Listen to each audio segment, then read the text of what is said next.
Very Bad Wizards is a podcast with a philosopher, my dad, and a psychologist, Dave Pizarro, having an informal discussion about issues in science and ethics. Please note that the discussion contains bad words that I'm not allowed to say, and knowing my dad, some very inappropriate jokes. Son?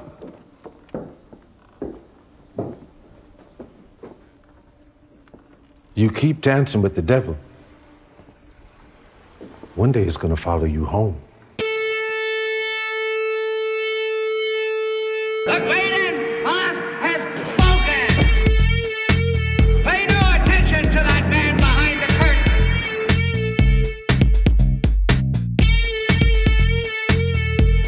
Who are you?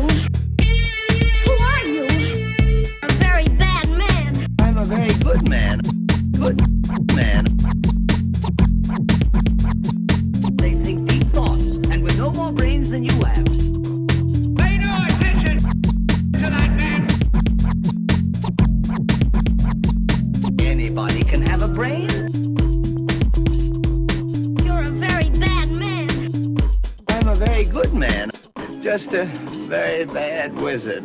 Welcome to Very Bad Wizards. I'm Tamler Summers. Dave, a lot of the most famous comedians in the world, including some VBW favorites like Bill Burr and Dave Chappelle, are getting slammed for agreeing to perform at the Riyadh Comedy Festival in Saudi Arabia because of their human rights abuses and purported role in 9/11.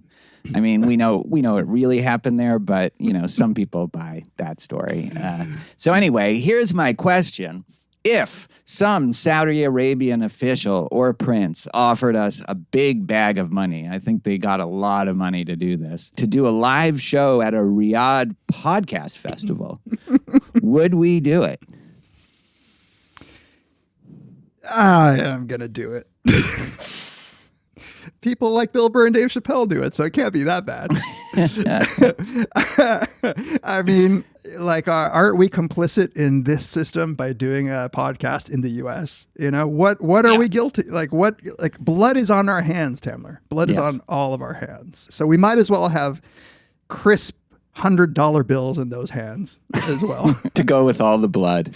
To go with the blood. Some gold coins, doubloons.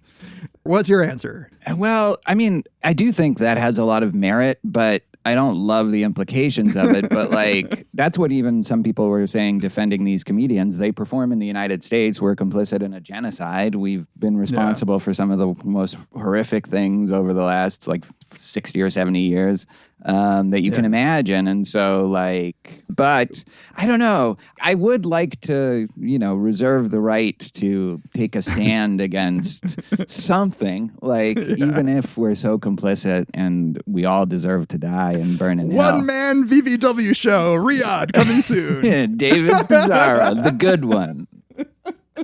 The rich one. I mean, that's the thing, this is something that can set a person up for life. Part of the thing is that a lot of these people are doing fairly well already. I mean, look, I obviously have problems with human rights violations and all that. So I don't mean to be flippant about it, but it just is the case where there are Premier League soccer teams whose money you're giving, when you buy a shirt, that are just owned by the Saudis. It's actually hard to avoid it. That's not an excuse for actively taking the bag or whatever, but it's not as easy to avoid as one might think. And I do. Well, some people did say no, though. No. I mean, I don't mean it's not hard to avoid going to do a comedy show. I mean, it's hard to avoid not getting somehow involved financially where you're supporting the Saudis. Part of me thinks that the evil we do is more familiar. So it's oh yeah, those are some scary Arabs who don't let women drive. You're a monster if you support them. But there's a lot of shit that is monstrous that we're not taking a stand about here and all over the world. Yeah. That's, again, you got to draw the line personally somewhere. And so I'm fine with saying no. But would you have done it in apartheid South Africa? Would you do it in Israel right now? No, because apartheid South Africa has black people and I care about them a lot more than women. And journalists. Yeah. And journalists. Yeah, no, I don't know. I mean, Cornell has a Qatar deal where Cornell has a medical campus in Qatar. Now, Qatar Yeah, or whatever it's been it's accused different. of is not the same as Saudi Arabia. No. They're more progressive. But like you could certainly mount an argument that we should pull out of any of that stuff. But I wouldn't blame anybody either way. I gotta say, I do, for people like Bill Burr and Dave Chappelle, like this is obviously being a little unfair, but it's like you already have money. Like, Yeah, and it's a little undignified to just get paid $1 million to do a show Yeah. because these Saudi princes just have unlimited money. yeah. A lot of people do private shows, like entertainers Yeah, will just I fly know. out and do private shows. Beyonce has done like a bunch. Yeah, I know. totally. Chappelle's a Muslim, so I could see why he's like extra not, like he doesn't have a problem with it. He supports what they're doing to women. He's and basically journalists. Yeah. basically doing it himself. At least it's just, they have it clear who's a woman and who's a man. That's right. Chappelle, you're not so confused now. The people who can't drive, those are the women. Actually, they can drive now. I'm honestly conflicted about this. And Saudi Arabia is a weird case because I feel like we're also so bound up with them that it's hard to disentangle. I respect the people who say no. Yeah, I but do too. I do also, like, I wouldn't blame somebody for saying yes, especially if it was, like, there are some MMA fighters who, you don't make a good living fighting. You're barely like making ends meet if you decide to be a pro fighter. Another thing is they don't get taxed the same there. So they have a lot of these promo fights out there or in Dubai or whatever. And so they take it, like, I feel a little more sympathy for people who's good, who like that money's going to change their lives. A lot of soccer players, Cristiano Ronaldo, right? Cristiano Ronaldo's out there fucking for gajillion dollars playing in their league. Messi would never do that. Stavi Baby from former Cumtown. He didn't do it. He said no. He didn't do it. Yeah. It's principle. I do think there's also just a little something undignified about it because they're doing it for a purpose. They're doing it to get you out there, to normalize it, to make it someplace that people feel like they want to travel to, I guess. I don't know. I haven't looked that deeply into it. I just found out about it today. But, it also is different saying you shouldn't do it and being offered all that fucking money. And then it's like so many things I could do with this money. We could stop evil AI probably. Just give it all to effective altruist charities and stop evil AI. So, the unseemly part that you're pointing to is kind of interesting because I share in your intuition, and there's something about like feeling like an extra whore where they're just like dumping all this money in your lap. Yeah. If it were humanitarian work, like I would have no problem, right? If Sure. I wouldn't have a problem even going and teaching, but it's just doing like here's the big old bag of money. It just makes you feel Now, like like, dance, say something funny for us. Exactly. Yeah. Yeah. But isn't that what we do for our listeners? A little we bit. dance for them. For a lot less. It's not unseemly because it's a lot less money. Yeah. But it could still be a little more before it became unseemly. I feel like we're a long ways to unseemly. That's right. So today we are going to talk about actually an essay or an article that is related in some sense to what we're discussing now, which is shame. It is a Richard Shweder essay entitled Toward a Deep Cultural Psychology of Shame.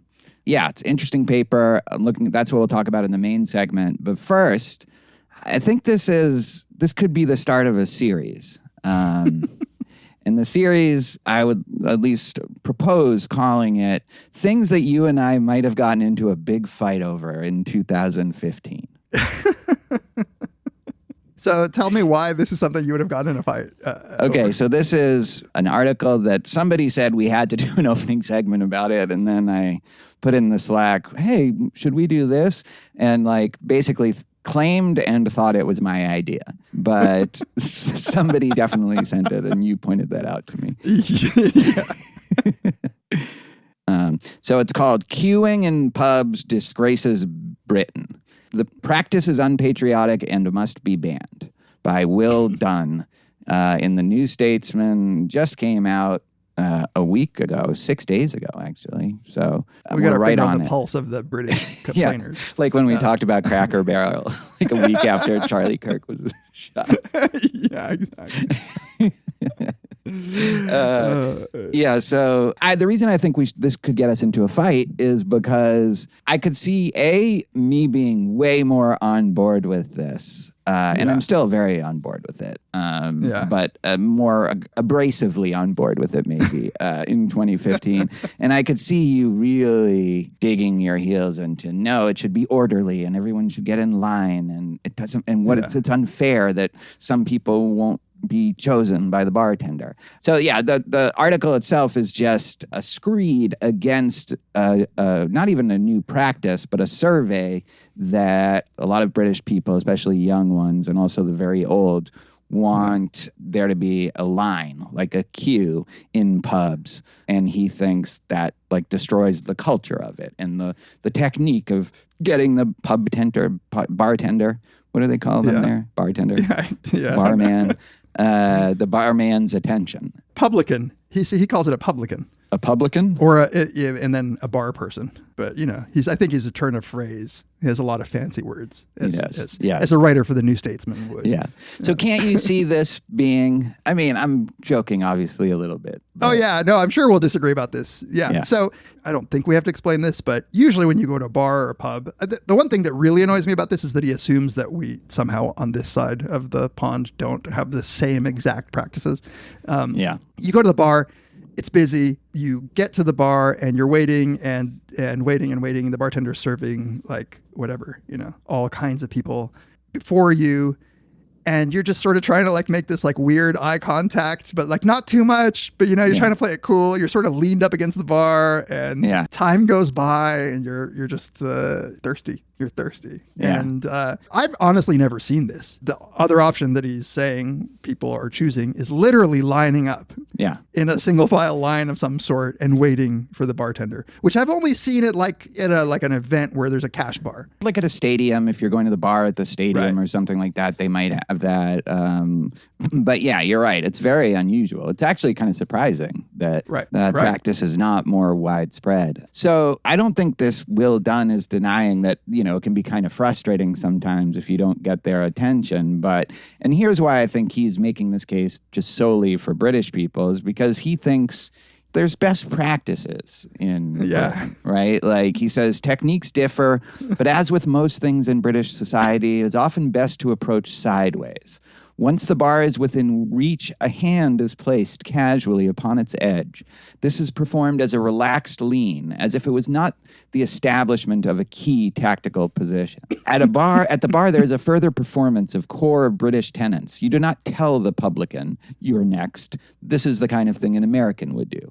Eye contact with the bar person should be accidental, friendly without being overbearing, a smile or nod that shows you are ready for a beer at the time that's convenient for them. Rudeness is punishable. If you're a middle-aged man and you stare intently at a barmaid, you will not be served, nor should you be. Doesn't this appeal to some part of you, though? Totally. No, absolutely. And then when you're asked for your order, you, of course, hand over the privilege to the person next to you. Yeah. Like a thirsty Raleigh throwing his cape upon a puddle, which maybe that is not an American thing. No, that's right. But you do have to play that game where you know full well that the person next to you was after you, but you sort of do it. Yeah, there is a charm to it. I think it's more that I can't muster the outrage that he has for people who might think that standing in line is good. Because, and here's the thing, the older we get, the longer it's going to take to get served. No, I know. And I think this explains the results. There are different techniques for different ages, I think. Yeah. You have to like adjust your strategies. I try to be very, meek up there. I'm humble. Yes, me too. And even if it takes forever to get the first one, I feel like the bartender, when you finally get that nod, like the bartender appreciates that you've not bitched. Like you've sat there the whole time and you haven't bitched. And now he's like going to pour you a double just because like you were a sport. You know what I'm now thinking? The neighborhood bar that I go to the most actually does have a kind of a line. It's like these two lines. It's because it's not one of these bars that go all the way around, so there's not a ton of space. Like people aren't hanging out at the bar. They're only ordering at the bar. So, but here's why I like this article. He says, the polite competition of the pub crowd is far more civilized than the brutal numerocracy of the queue. This gentle chaos assumes that people are good and gives them the opportunity to confirm it, to make space for those who are less able to reach the bar to arrange themselves with nods and winks. The cue assumes that everybody is bad. It's interesting because a Brit would be the first to complain when they go to like one of these countries where there's just chaos everywhere and there are no lines. You know, they would call it uncivilized. So he's just like, he wants to essentially be like one of these developing countries that we've all been to where there is chaos. He wants to save that for the bar. Yes. And I guess if everything else in your life is so orderly, you need a little room for the chaos of the pub. But when I used to go to Spanish church as a kid, and it was funny how when you were trying to enter or leave, you would get like a old lady elbow in your back, like just to like get past you because it was every person for themselves. Like, and then we'd go to the white church and it was like, oh, like everybody's just like slowly waiting for everybody else to go. You want a little chaos, dear Brit? You know, you want to complain that the rest of the world is uncivilized when they don't queue for everything else. You want to keep your pub messy because you know what? We all like a little messiness. Yeah. It's not our fault though that you've removed all of the messiness from your public life and every other. Right. You know what this is? He wants to repressed. shoot from the car every once in a while. Every once in a while, you should shoot from the car.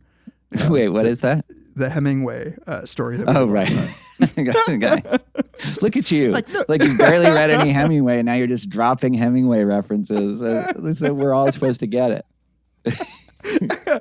But you know, that strikes me as ultimately British, where he's like so dead set on the rules. And then when given an instance where he's breaking the rules, he's like, yeah, but you could do that sometimes. Yeah, exactly. But just don't talk about it. That's the only thing. Don't talk. That's their number one rule, is that you just don't talk about it. Can you imagine after you finally get your beer, you call the bartender over and you go, hey, so like, how come you didn't pick me earlier? Yeah. Yeah. Or thank you for getting me like before that other person. They seem like kind of an asshole. You know. The worst is when you get to the bar and there's like, boom, you look down the bar and there's just nothing but attractive young women. Yeah, then you're like, you fucked. just know you're never But then you just like, yeah, you deserve to be last because you're old and ugly. I'd like to hear from our bartender listeners. Like, I want to know what the bartender rules in their head are. Yeah, what's your code? Like, what are your norms as bartenders for things like this? It is kind of a cool little cultural practice. Like, you get that little nod, just like the tiniest head movement and eye contact. And that's... It feels so good if you get that eye contact. And they're sometimes very good at avoiding eye contact. You know, like when I'm getting a little too like impatient, like I start really trying to meet their eyes, it's like they're like dodging it like Spider-Man, like dodging bullets or something. They're so good at it. Yeah. It reminds me of what my friend Sabine once told me about a poster session. When you're walking through and you see all the students and you're just like, you don't want to make any eye contact because they get all like excited. And he said it was like an abused animal shelter where you like go and you don't want to get any of the excited that they might get taken. So much empathy for grad students. The last thing I wanted to ask you about is, so he says, you know, we have this kind of perfect little tradition. Why has Britain succumbed to the monstrous idea of queuing for a pint? He like looks at some possible alternatives, like people infantilized by the internet. But, you know, ages were 18 to 24 or 65 and over for being in favor. Political stuff, I don't totally understand their parties, so I'm not going to like try. There's more than two? They have more than two? Yeah, I know. Yeah, we should try that. My own theory is that this is a result of a society that has been aggressively deprofessionalized by market forces and technology, in which formerly well-respected jobs, such as driving a cab or staffing a shop, have been replaced by a low-paid precariat. Whose presence is temporary and who, having seen their autonomy outsourced to software, have no real interest in the job anyway.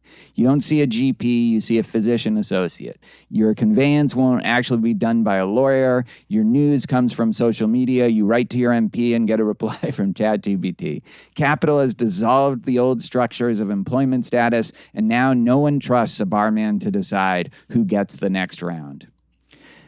That sounds right to me. Like is down this like the line, an alienation actually. argument? Like, It's not just alienation as much as I think, or it is. Like they've alienated all these people from their labor so that you don't take pride in being like a good publican. It's not a source of pride to be that. You're not going to get paid well to do it because they can just pay somebody else who's not as good to do it, much less. But to deal with that, now you have to set up a line because this person has no idea like how to navigate something like that. Yeah. It's like the Ubering of the world. You can't trust them. Yeah, I like it too. So I'm okay with this argument. Let the barman have a career of choosing who among us is worthy of a beer. Yeah, like give them some autonomy and give us some autonomy. Who's worthy of that warm British beer? Yeah, the bitter. I really couldn't believe it when I had it when I was there. It's very weird, yeah. It's very weird. It's warm. It has like virtually no carbonation. It's not good.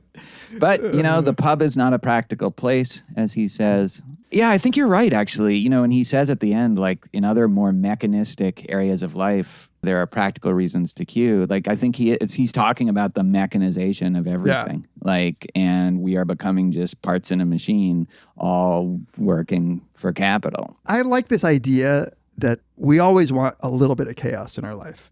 Yeah. That there is something primal that's like gets us to feel more alive when there's just a little bit less order. Yeah. All right. Good. Well, the next opening segment, maybe we'll talk about Southwest no longer doing open seating on their airplanes. Oh, God. Oh, wait, I didn't know. I didn't know that. Yeah. Which actually I'm fine with. Yes. All right. We'll be right back to talk about shame. Yeah.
I'm starting this out differently this time.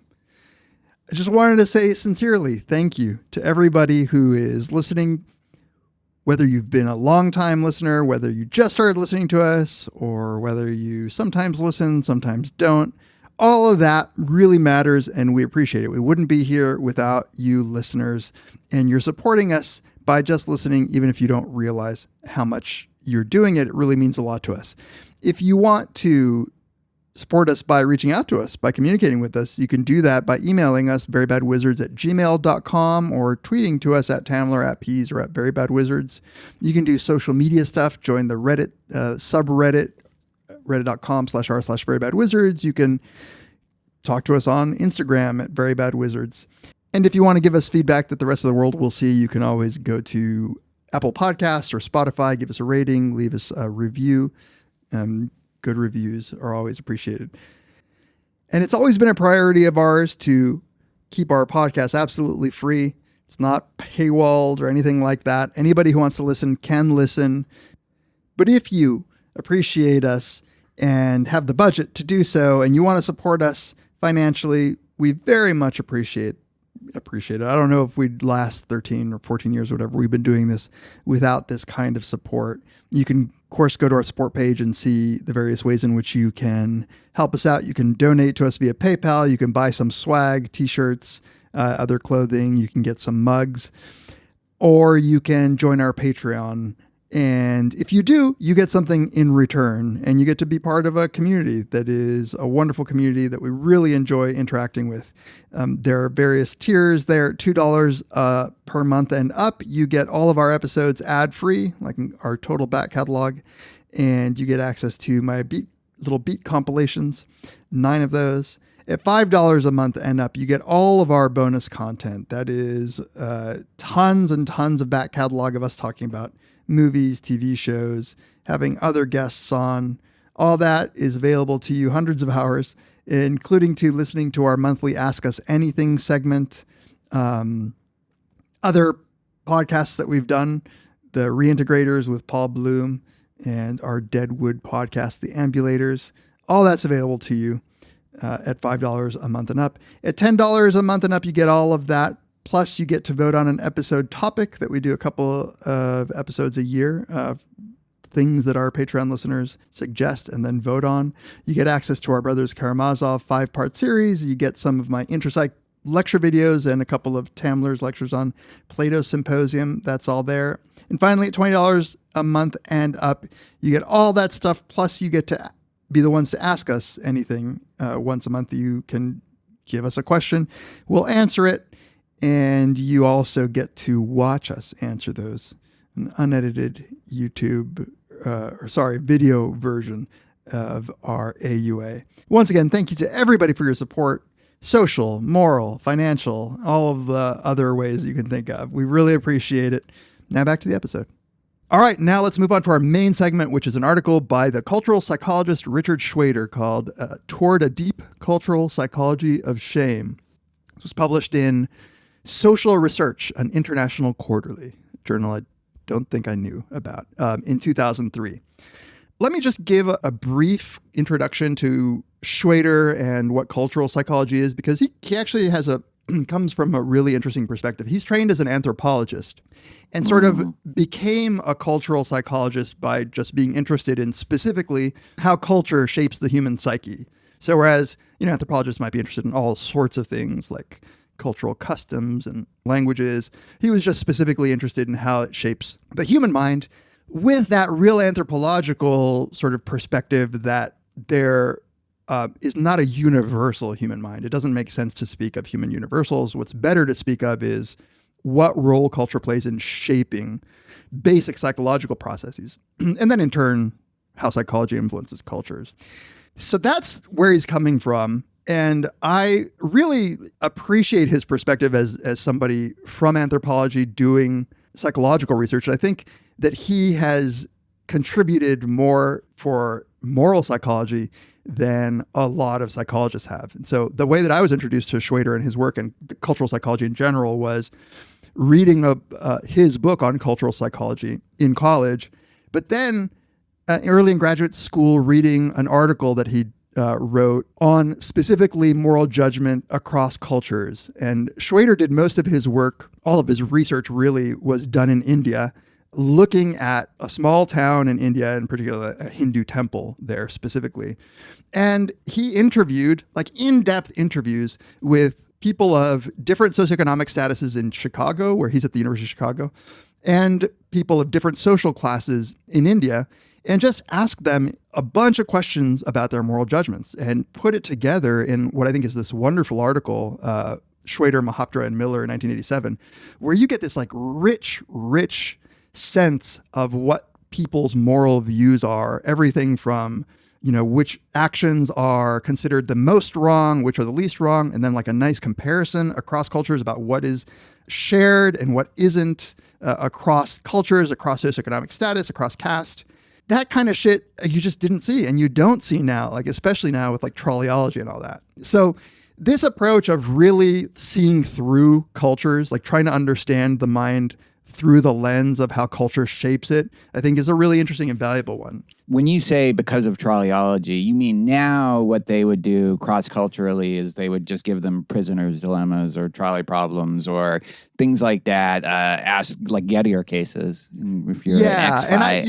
And there are people doing really actual cultural moral psychology where they're looking at differences maybe in real life moral situations, but it's become so much let's do it on MTurk or do it on Prolific, collect it over the internet. Nobody does what Shweder and his team did, which is not just go and interview these people, but go and live with them. So you even know what to ask. You even know how to ask it, that kind of deep understanding. Is this like thick ethnography or something like that? There's some word I don't like know. thick, like just actually talking to them and not giving them some kind of artificial thing, but just talking to them, interviewing them, just compiling, like a more ethnography kind of approach. Exactly. And you don't see this, you're saying, as much. I mean, Joe Henrich would sometimes combine both, although he was more on the side of these kinds of experiments. Yeah, I think Joe Henrich is a good example of somebody who really respects the cultural tradition, but it's still the case, like that a lot of his work was, looking at these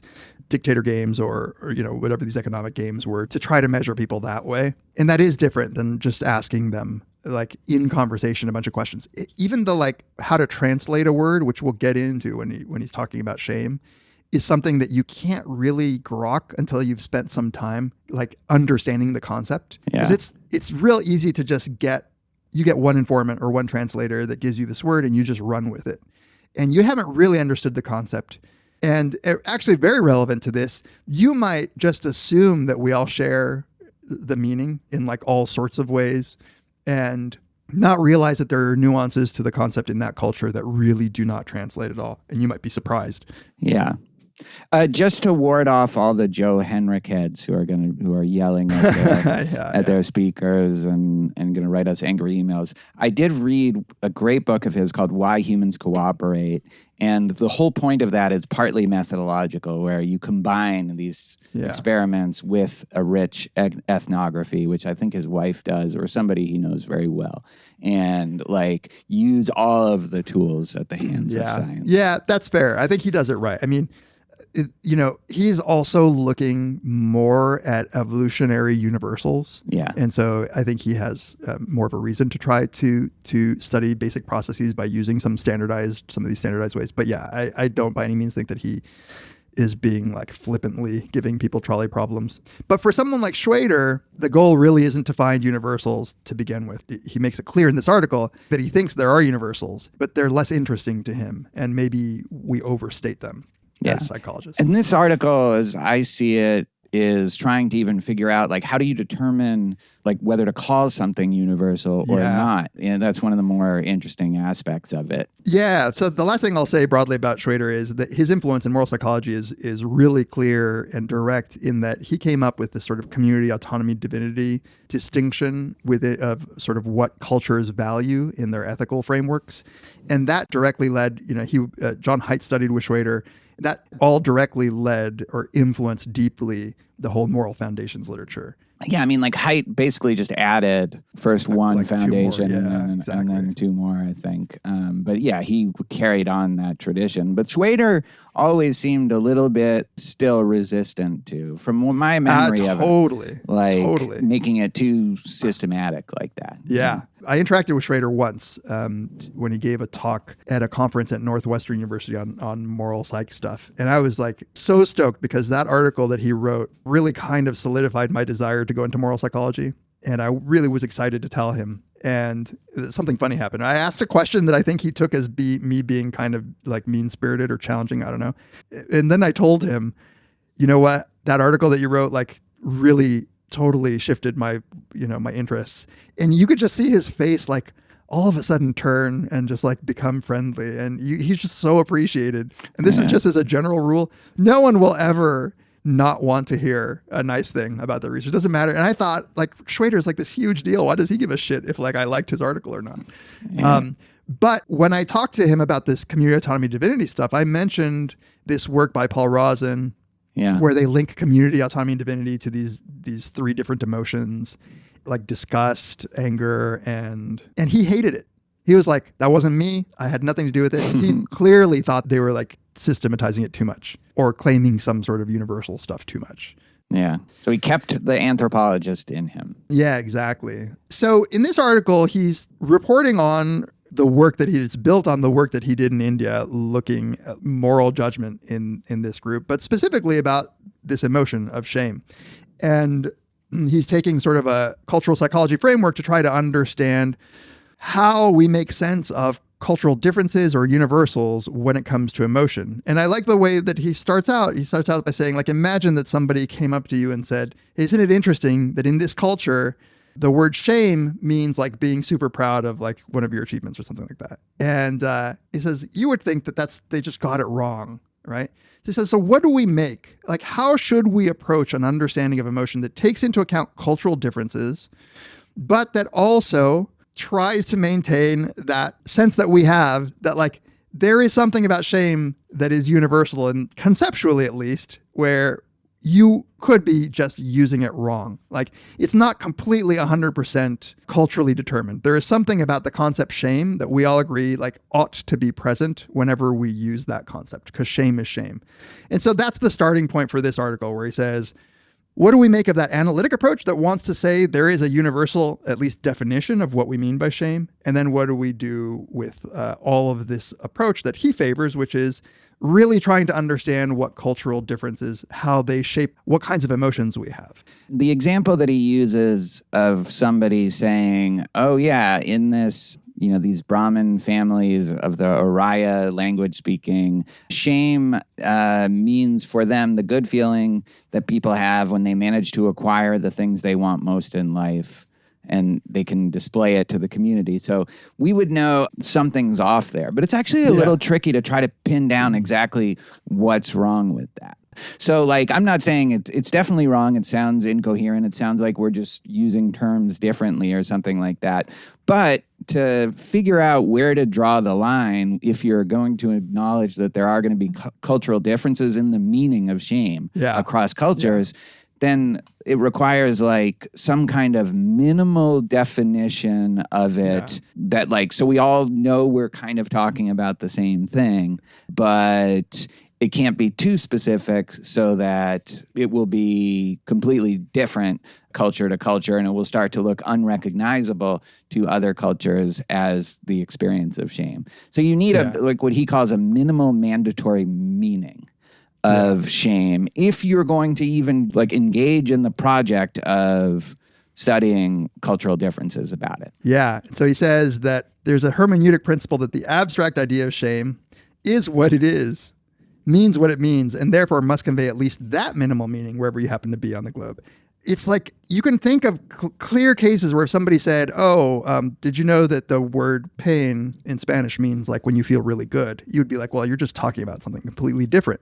You're translating it wrong. You're translating it wrong. You got something wrong with something like an emotion where there probably is just a lot more difference in all sorts of things. Like you said, you need to know, like, where do we draw this line? And I like this approach because he's not making an empirical claim about the universal of shame. He's more sort of saying we have to have a minimal understanding of the definition so that we know we're talking about the same thing, so that we can even begin to see where differences might emerge. And it might be that like that emotion doesn't exist, in the Oriya Brahmins, but you need some like common ground. Yeah. And it's funny, like, it's not clear how to determine it exactly. Like, basically, what he does is survey a couple in detail different conceptions of shame.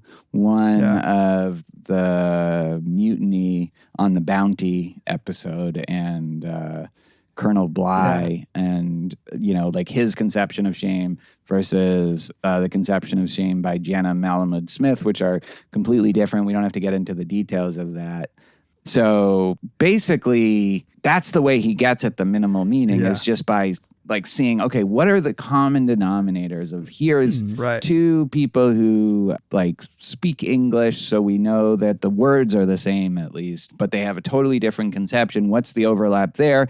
And let's use that. But it's like, I don't know if there's a principle of trying to land on that minimal meaning. Yeah, I don't know either. It's, he calls it explicitly the analytical approach, and it's not unlike doing analytical philosophy. Like conceptual analysis. Yeah, exactly. It's conceptual analysis, trying to find what everybody has in common.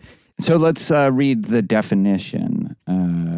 So he says, if one tries to summarize or synthesize these various views so as to form an abstract idea of shame, or what amounts to the same thing, so as to describe the underlying concept that sets a mandatory limit on all conceivable definitions of shame, one might say that shame is the deeply felt and highly motivating experience of the fear of being judged defective. It's the anxious experience of either the real or anticipated loss of status, affection, or self-regard that results from knowing that one is vulnerable to the disapproving gaze or negative judgments of others. Yeah. What did you make of that?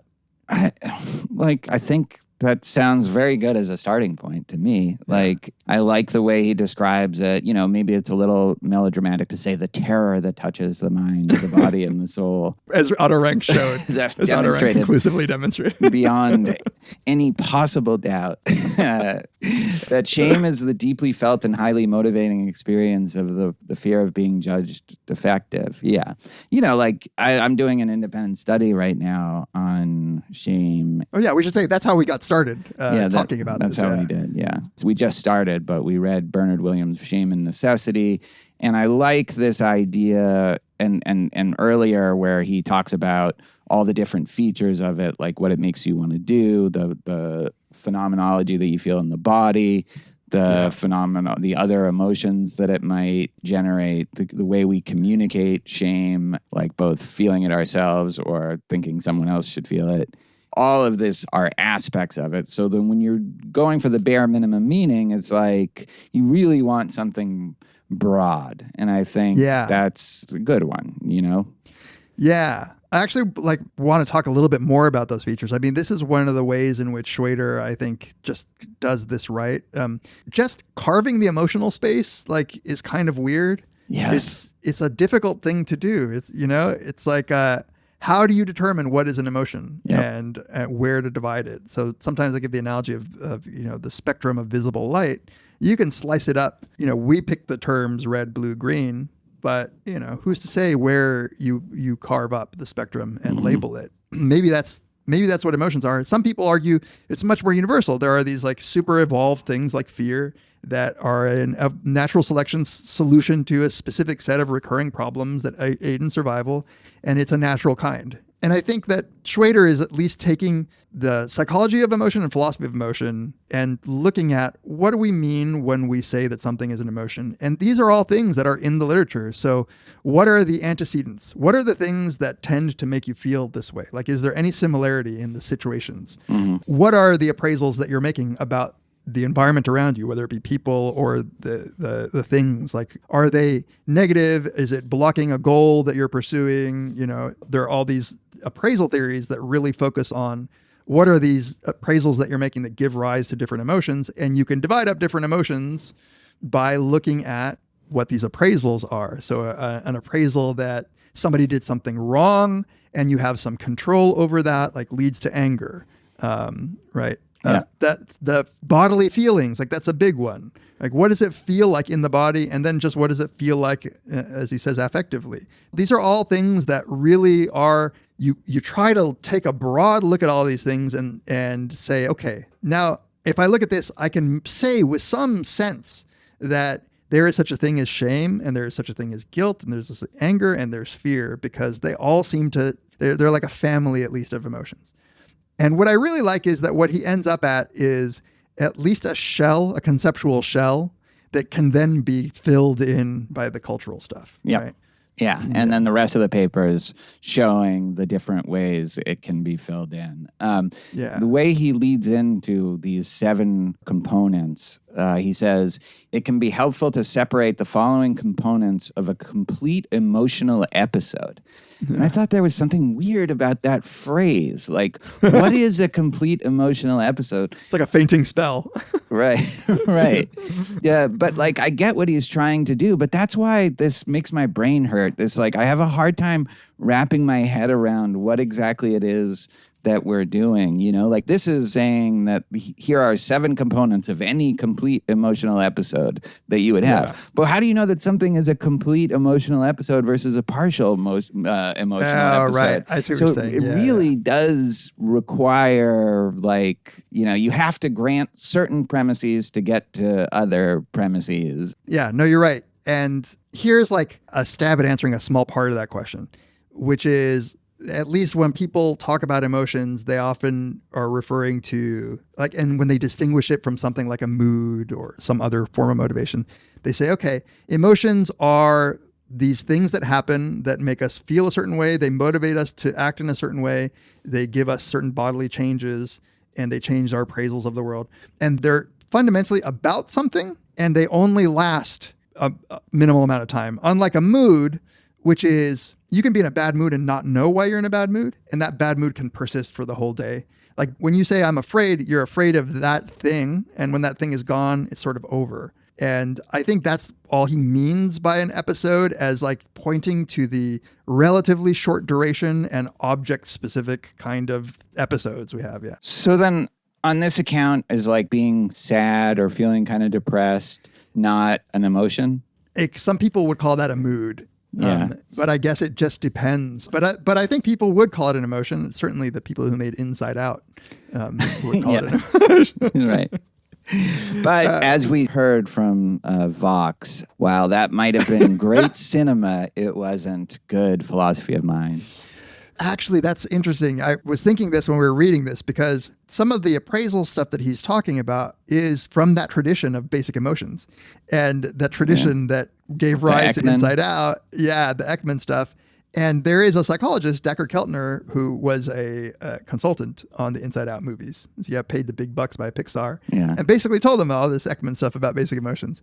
And so I was thinking as we were reading this, we're going to hear from the Lisa Feldman Barrett people who are going to try this. That's who I was thinking of when we read this, because, right, and it's been a while since we looked at that. So, but my memory of it is she was worried that we come up with these words and just start reifying these terms. That's right. Which then just completely infects how we approach the problem. I see Shweder here as a little bit trying to navigate this problem, but I don't think you can fully navigate it, because I don't know if it's like a solvable problem. Like that is always a possibility. And so then the question is, well, what do you do about that? Like we have to just agree on something if we're going to study this at all, I guess, is the idea. Yeah, it's a tricky thing, because somebody like Shweder, you'd think would be really predisposed to say, oh yeah, like Feldman Barrett says, there's no such thing as a natural kind for an emotion.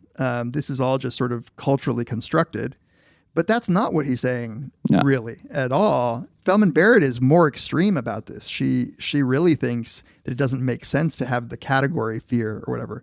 Shweder, I think, is being, I side with him, because he's saying, look, it could be that it's a natural kind, but it's a conceptual natural kind. It just makes sense to say that there is this thing called shame that has these components. And like, you can ask the question whether everybody in the world feels it, but you don't need to have an evolutionary story. You don't need to have like a brain story. You don't need to see like the natural kind in the fMRI. You don't need to like have such a clean, neat story about the evolution of it.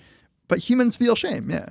But you can read like the Iliad, and you can read the Panchatantra, and you can read like anything that's going on right now in various different parts of the world, and they will talk about something that roughly approximates to the deeply felt and highly motivating experience of the fear of being judged effective. And so like, you know, you can say, well, that's not a natural kind, which I'm fine saying, but if everybody still has that in some form, then we can still investigate it, whether or not we call it a natural kind or not. You don't have to take a stand. And like you say, you definitely don't have to take a stand on like a nature-nurture thing, or whether this is evolutionary, like it has an evolutionary function, although it's not hard to think what that might be. But yeah, it's interesting methodologically, very philosophy of language also, I feel like what's going on in this paper. You kind of get sucked into that when you study emotions, because, you know, and here's where it starts to get blurry, where, say you have this minimal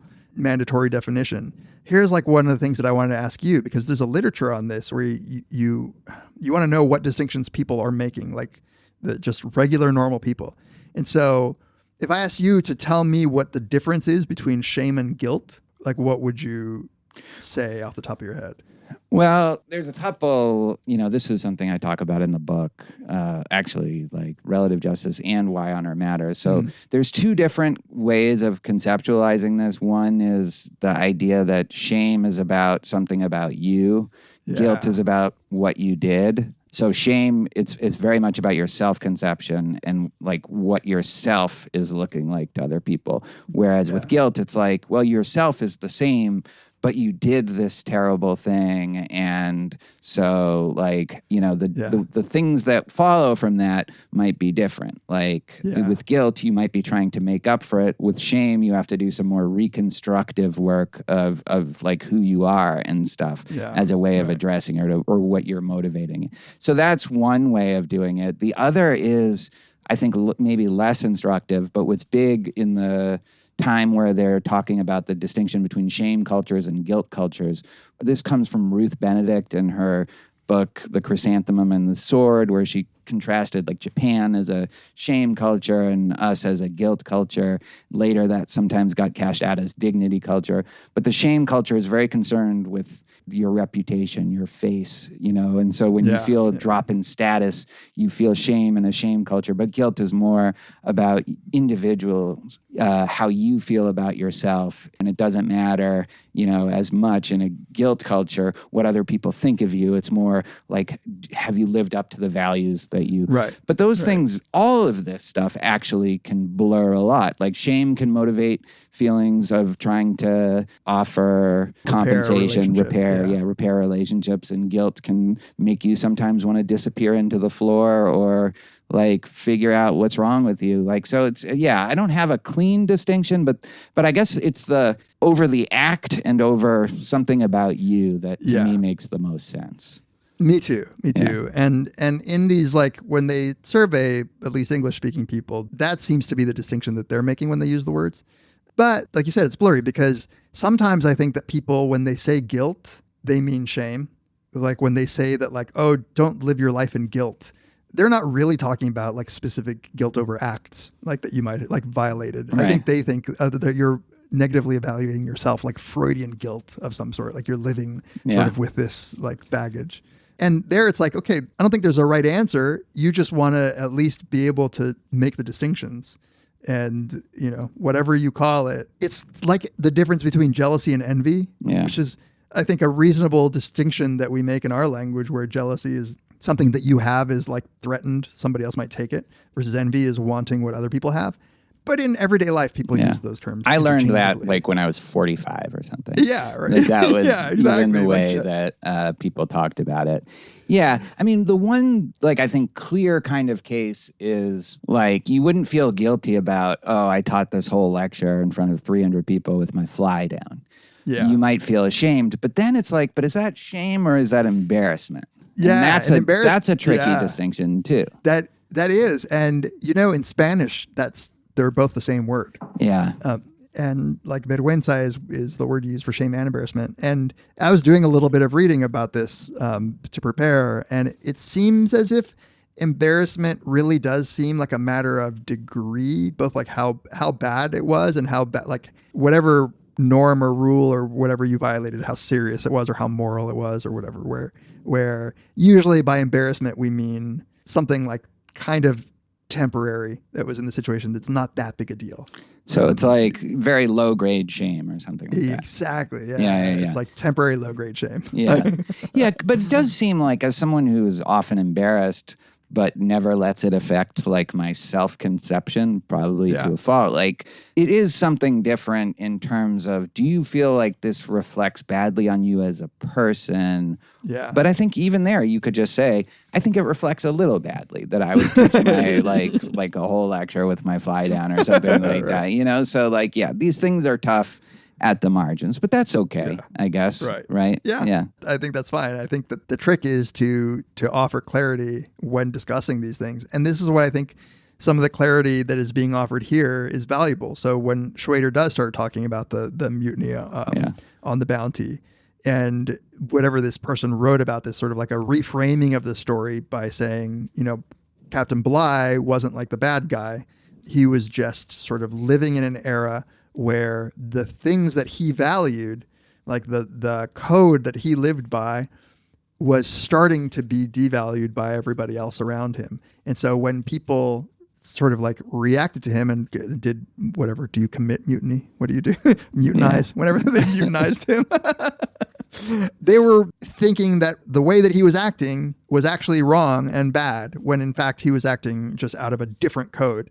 And he uses this to sort of emphasize that when you have this minimal definition, it doesn't give you the details about what sorts of things might give rise to the emotion, right? It matters what you value. Like what you're ashamed about will matter deeply, it will be distinct across cultures that value different aspects of morality, of social life. And so if you want to talk about what, like across cultures, what people are feeling when they feel shame, you can't just point to that universal definition and leave it at that. You have to understand what are the differences that might be giving rise to this. And I like this case because it shows within one culture that might actually be changing, like before your eyes, like the older guy had a real different set of values that gave rise to a shame over a completely different reason. Does that make sense? Yeah, but I think there's two different kinds of things. There's going to be variation of the kinds of things, like the norms, the values that lead people to feel ashamed or not, and that's the case with Bly, is that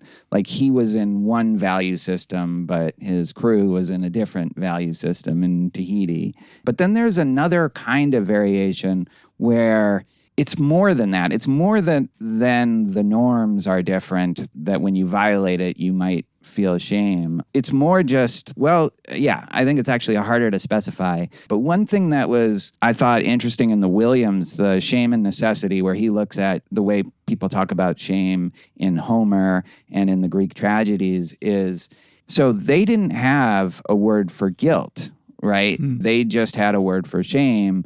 So what Williams wants to say is, it's not that culture is unrecognizable to us because they didn't have this word for guilt, and so they never had those kinds of feelings at all, or they never focused on this particular action that they thought didn't reflect on them as their identity, but it's something they regret or something that they feel like they need to compensate. They had all that, he says, but it is different to be in a culture where there's no word for guilt versus one where there is a word for guilt. Totally. And that's a different kind of variation than, there you would feel shame because, you didn't kill enough people and enslave enough women. And here it's like, those would be shameful things. Yeah. I think that's totally right. And this is where, one of the things, and I think Feldman Barrett argues this too, but one of the things about these emotions is we have like these social scripts about what happened, what's going to happen, what should happen, all of those things.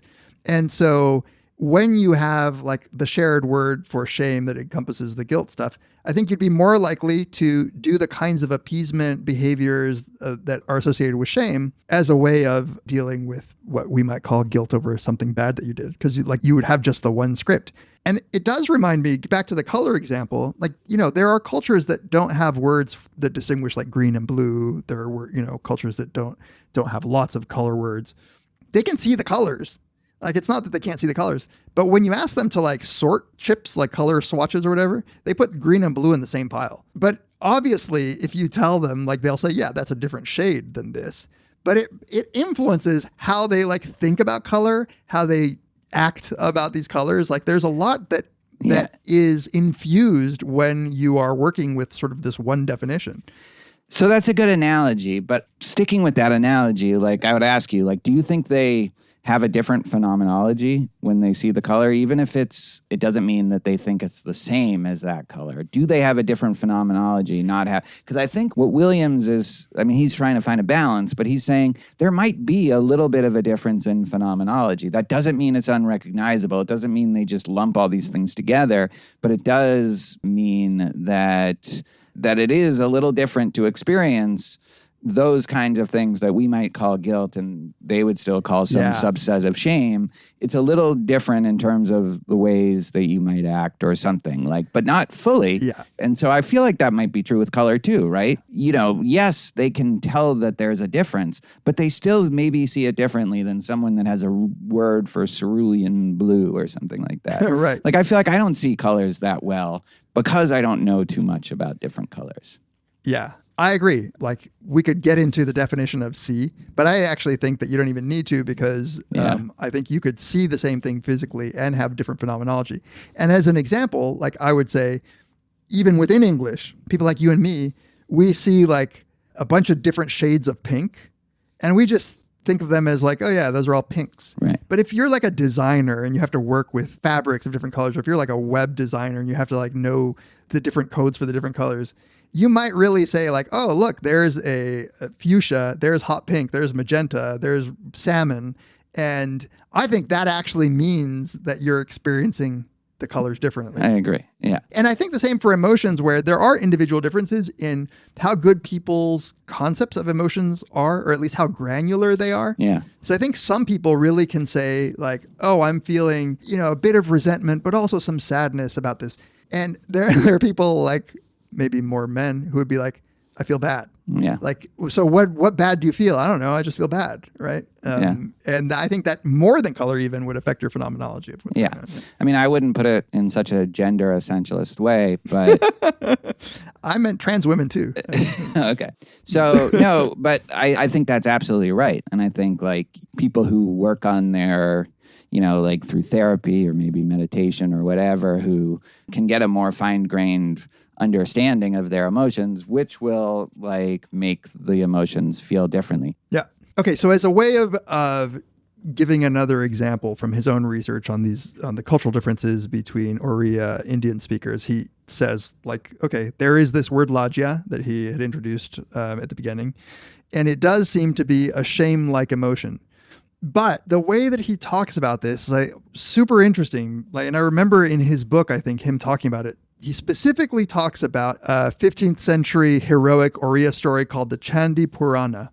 So this is Mahi Sarusa is, I guess, a kind of god who was also terrorizing the other male gods. He's like a demon. Yeah. He's like a demon that I guess they kind of pacified, or what's the word? It's like what Chamberlain did to Hitler. They kept, kind of giving in. Right. They just kept complying with, and then all of a sudden he becomes like a huge bully and powerful. And he says, I don't want to die at the hands of any man. And so the gods say, okay, well, that's fine. No man will kill you, but a woman will kill you at some point, because their gods are not immortal, which is kind of interesting. They live for a really, really long time, but they do die. They say they must also die one day, and it'll be at the hands of a woman. So then the demon, Masisasura says, all right, well, if I'm going to die at the hands of a woman, grant me the boon that I shouldn't die until I have beheld her naked breasts and her bare genitals. And I just don't know why they have to grant any of these things, but they do.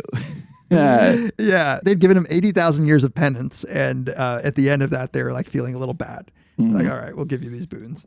So then now he's out of control, and they have to stop him. You could make some analogies here, political analogies, which would probably get us canceled by ABC, so I won't say them. But anyway, they grant him the wish, and then they can't stop him. So then a great goddess is created, Sarala Dasa, is that right? Yeah, I don't know. To fight this person, but they don't tell her about that one thing, that she can only be killed by a naked woman. They leave that out of the story. She has to find out because some other female spilled the tea to her. Yes. And that's how she finds out that the only way that she can defeat this horrible demon is to kill him while she's naked. Yeah.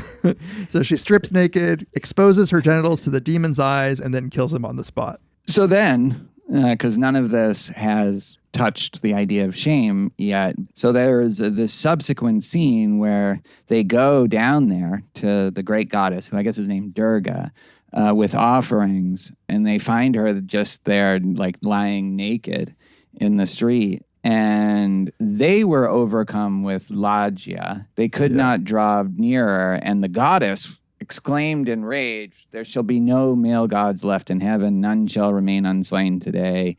You give the demons such boons that they destroy 3 worlds. Would I have had to disrobe myself if there had not been such gods in heaven?" And then they all run away except for Siva, the goddess' future husband, who must now find a way to diminish the goddess's rage at the stupid, untrustworthy gods. And so that's one version of the story.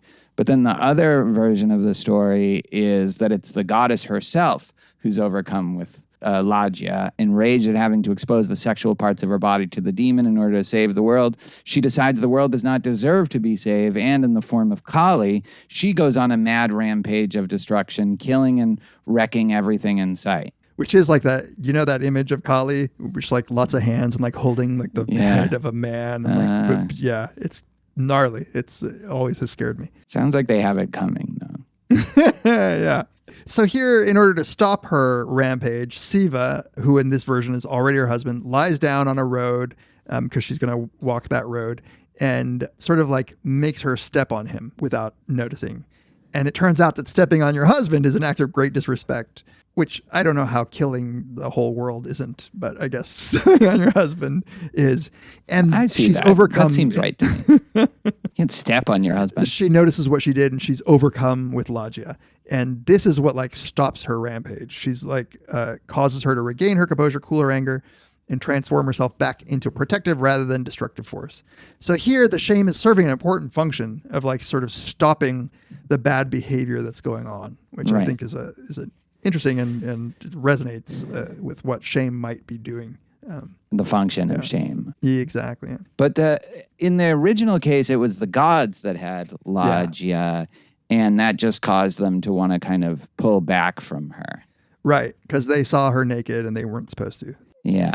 So those are two different things. But one thing I wanted to ask you about is nakedness and shame clearly have some like intimate connection. Like you just read like the first or second chapter of Genesis or whatever it is where they eat the apple and they feel shame for the first time. And nakedness is just such a big part of it, but it is very different. Like being seen naked is very different of a feeling, it seems like, than, I just stepped on my husband and did something kind of shameful. So it's kind of interesting. I think even like for us, separating like the cultural difference that he's getting at right now, it is funny that we have the same word for two such seemingly different things. Like I let down my fellow soldier in battle and someone came in and saw me naked. Yeah, that is interesting. It almost seems like a different thing to me, the nakedness. Like it just feels like all of the other kinds of shame I can kind of get that they stick together. They're like, why is it shameful for someone to see you naked? Because you're not doing anything, right? Why should you be ashamed? Is it that there's a chance that you exposed yourself publicly when you shouldn't have? I mean, maybe that's it. It's just that you've broken a norm of privacy by being like exhibiting yourself and your nakedness. But I don't know, so I would say this is actually a very it's not painful memory anymore, though it was for a while. But in fourth grade, the teacher asked me, we're at some pool, on a field trip, if I had an extra swimsuit, which I did to give to another student. And I forget why I had an extra swimsuit, but it was for some reason, the kid was bigger than me and that swimsuit was bigger. I had to switch out of mine and I did it in front of the whole class. And obviously just got shit for it through elementary school, which is in eighth grade. You don't fourth graders forget that happened. Right. Yeah. So it was very painful for a while. I mean, you get over these things, but I guess my point is, it is a little bit of the same thing as being caught doing something, even though in this case, I was actually being nice by helping this poor kid out. He was some, kid that normally never gets to do anything. And I happened to have, for whatever reason, ill-fitting for me swimsuit that I was willing to change into to give to this kid. And but then I did it and I felt so much shame. I feel like if that's not shame, then nothing is in some ways, but it's so different than shame. I feel for something if you showed cowardice in a situation you shouldn't have. Yeah. Right. It's interesting because it gets to this question of if it's a moral emotion, it seems as if it should be elicited when you had some agency over what happened, but that's not really how shame works. You can have shame in your family. Right. Your agency really doesn't matter. You can be ashamed that you're poor. You can be ashamed that Yeah. your family is uneducated. I'm not saying these are like good things that you should feel shame of, but people do feel shame about these things. So, yeah. I mean, maybe that's like we haven't pinned down the term enough, but it is interesting that it always seems to, in addition to whatever else it encompasses, like it can't get away from nakedness, Yeah. like as kind of its paradigm. Yeah. So this story, Shweder is using it to try to communicate what the Oriya people are referring to when they use this term laggia. And so he goes on to say, laggia is not well rendered as shy or modest in the contemporary Anglo-American sense. Shyness, downcast eyes, a veiled face, physical withdrawal from the scene, and modesty are associated in the minds of contemporary middle-class Anglo-Americans with concepts such as meek, timid, bashful, mousy, sheepish, shrinking, embarrassed, self-deprecating, and so on. This is not true in Oriya Brahmin households. He says laggia lists quite a different set of associations: unpretentious, unobtrusive, reserved, self-restrained, humble, proper, civilized, self-effacing, not brazen, decent, elegant, delicate, undefiled, unsullied, powerful, virtuous, good. And it's not a characteristic of someone who lacks a strong sense of self. And this is I think a really nice example of how, yes, we can be using the same broad concept of shame and then pointing out specifically how very different it can be across cultures. And like the meek and timid thing, like is super interesting to me because it is perceived as a really bad thing. Yeah. And in general, shame seems to be like an emotion that it is devalued in our society, that it's a bad kind of emotion. You shouldn't feel it. Yeah, although then there's also a sense that there's a rising shamelessness in Americans that's also really bad. So, I think we're a little bit ambivalent about shame as a culture. But the point here, like you're saying, is the things that you might associate with shame, not even cause shame, but that you associate with it, like downcast eyes, a veiled face, physical withdrawal, that for Americans is concerned with some kind of diminished sense of self. Yeah. Whereas with the Oriya Brahmins, it's not a different sense of self. It's like, this is how you should act. This is how you're going to... Exactly. It shows your character that you're feeling shame in this situation. But see, that's the question, right? Like, is it that it shows your character that you're feeling shame, or is it just, well, this is where it gets complicated because, like, if it's a different set of associations, right? Humble, proper, civilized, self-effacing, not brazen, decent, elegant, then it's like, well, what are you feeling shame about then, right? Like if shame, the minimal definition is that you're going to be diminished in the eyes of others, that's what I don't fully get. You see what I'm saying? Yeah. What he might be pointing to is that it's valued differently. And there is this really super cool work on affective valuation across cultures, where it's basically just pointing out that you can have the same emotions, even the same elicitors or whatever, but in some cultures, it's a good thing that you're feeling that, and it's valuable, and it's like an emotion that's appropriate and that you should feel. And then in other cultures, it's not. And so these researchers point to the difference between how Americans feel about like excited kind of happiness as like the best kind of emotion to feel. Like it's like your like surprise birthday parties and roller coasters are like the things that we value. Whereas in East Asian cultures, calmness is highly valued. So there's these really cool studies where they look at children's books, and they show that in like East Asian children's books, the characters that are like doing well, they have like these real mellow smiles, real mellow looks. And then the American ones have these like really wide smiles and like this super... We're so crass. And we really are. And so maybe this is a case where while shame is like undoubtedly like a bad emotion in the sense that like phenomenologically you're like, oh damn, I'm not good, it is a signal of something good about you that you're appropriately feeling that shame. And so it doesn't diminish the person in the same way that Americans or whatever might feel diminished when they feel shame, or that we might judge them to be less of the person after they do something shameful. Yeah, I guess the only issue I have with that, and maybe it's easily addressed, but The mandatory minimum definition, he said, was the deeply felt and highly motivating experience of the fear of being judged defective and the real or anticipated loss of status, affection, or self-regard. I guess the question is, if it has these associations as being like exactly what you should feel like all the time, not, civilized and all that, it's like, what are you worried that people are going to appraise you badly for? And maybe it's just a more local kind of situation. You should always be kind of on the lookout for feeling worried that people are going to judge you. That's probably what it is, right? Yeah. You should always have your sword ready for seppuku. Yeah, right. You're always worried that you could be judged. And we would think that's pathological, maybe, if you're always like hyper concerned with what people think about you and that you're like saying the wrong thing or you're doing. And that's still, you have a perceived loss of status or whatever, or being judged effective, but they just think it's good to always be worried that you're going to be judged effective. Yeah, or at least to be worried.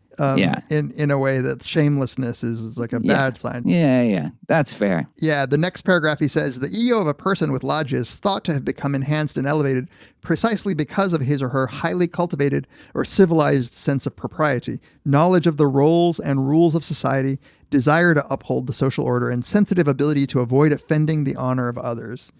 And so if that means that you have to like feel like shit because everybody's like judging you every once in a while, that's a good thing. And it's like the flip side of maybe acting honorably is like when you act dishonorably, you really feel it. Yeah. And it's very motivating. Yeah, I think this makes a lot of sense to me if you talk about just somebody in general. They have a strong sense of shame or they have shamelessness. It makes less sense if you're talking about a specific incident. Yeah. Because if you feel shame over a specific incident, but like everyone thinks you're proper, civilized, and then it's not. Then it doesn't feel like shame anymore. So I think this is something that's got to apply more generally. Yeah, it's interesting because then in some cultures where displays of shame are really necessary, you have people faking shame. Right. Yeah. So it's not like a real signal, but probably we wouldn't think that much to fake shame. I'm sorry. Yeah. As somebody who I guess grew up in a family where shame was used as a motivator. So like for my father, I'm sure this is true of a lot of families, but for my father, our actions reflected on the family. So like if we did something, it really felt, being raised as an American, I felt like, who the fuck cares if I like speak back to the teacher in a way that gets me in trouble? Like that was just shame. I should have shame. And my father was concerned about how everybody would think about the family. Like what will people think about the family unit given that you did this? Right. It felt like his biggest concern, as a kid. And we would be like, stop caring about what other people think about us. There was a real clash. And this is that difference between shame cultures that I think is pointing at something real, even if it can be oversimplified, there is a more of a concern about both like collective responsibility and just reputation in general. But I wanted to get to this last part where he sort of brings this together. Where he says, what then are we to make of the claim that shame in the Oriya language is lajya?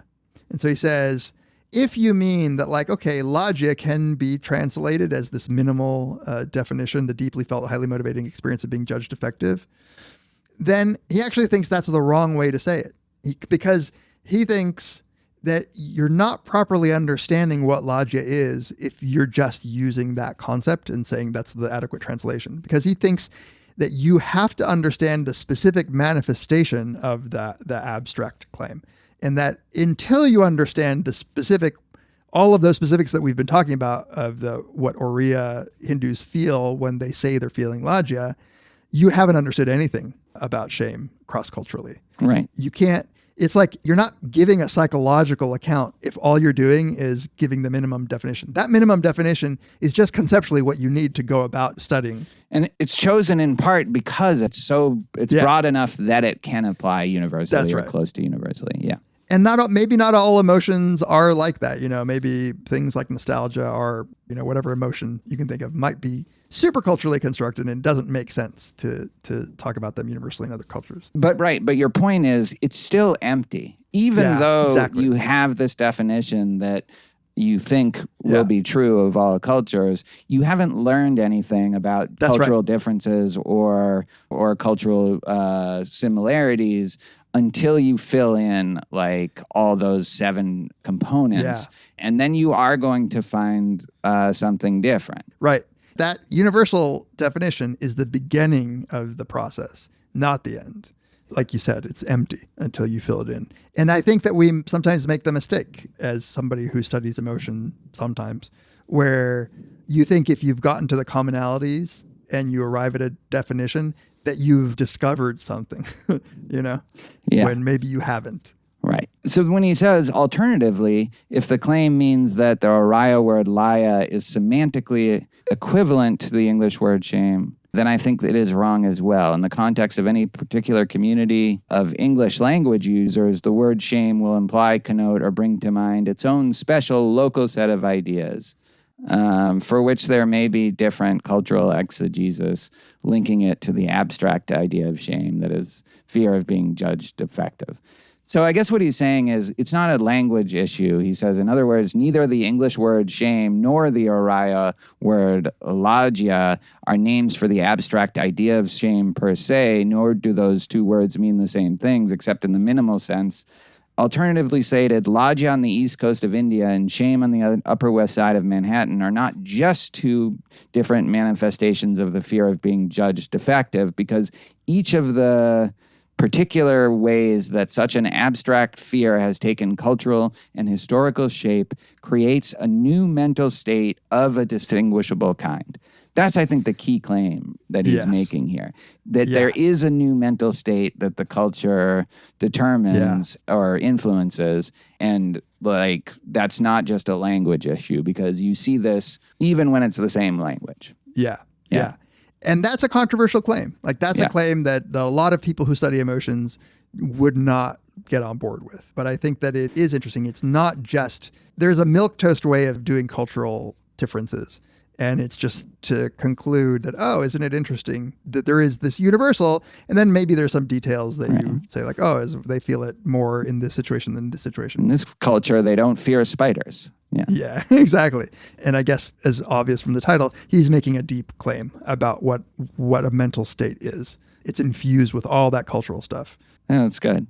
I didn't fully grok that, as you would say, being a huge fan of the Twitter AI. But I didn't fully grok that until we just got there at the end. Yeah. Yeah, I think I didn't either, which is why it's good to talk about it. Yeah. I will end by saying, I call my children sinvergüenza, which means shameless, all the time. Yeah. That's just sort of almost like a pet name that I have for them. And I've been chastised before by English speakers who translated as shameless. Yeah. And they say, why are you encouraging your kids to feel this terrible thing? And I'm like, no. That's not what I'm doing. It really is sort of like a playful way of telling them they're being mischievous. Yeah. It's funny because it fundamentally is a call to be the kind of person who experiences shame. Yeah. Can't get around that. But also a fundamental respect for them. Yes. That's right. Yeah. All right. That was good. That's a good paper. Yeah. I really like it, and I feel like I understand it more. All right. Good. Thanks, everybody. Oh, one thing we're thinking of doing for the next episode, we don't normally give a heads up, but we actually know what we might do next time.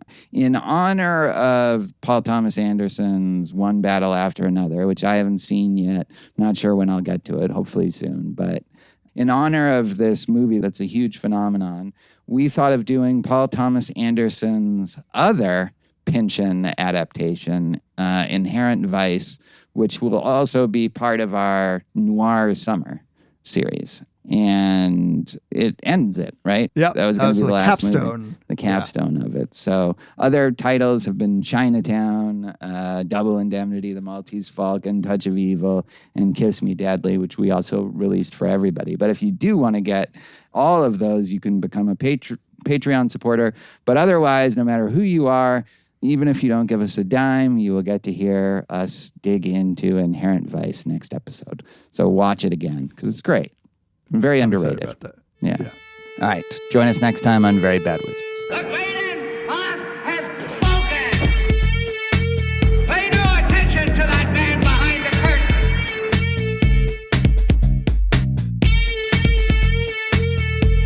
Who are you? Who are you? A very bad man. I'm a very good man. Good man.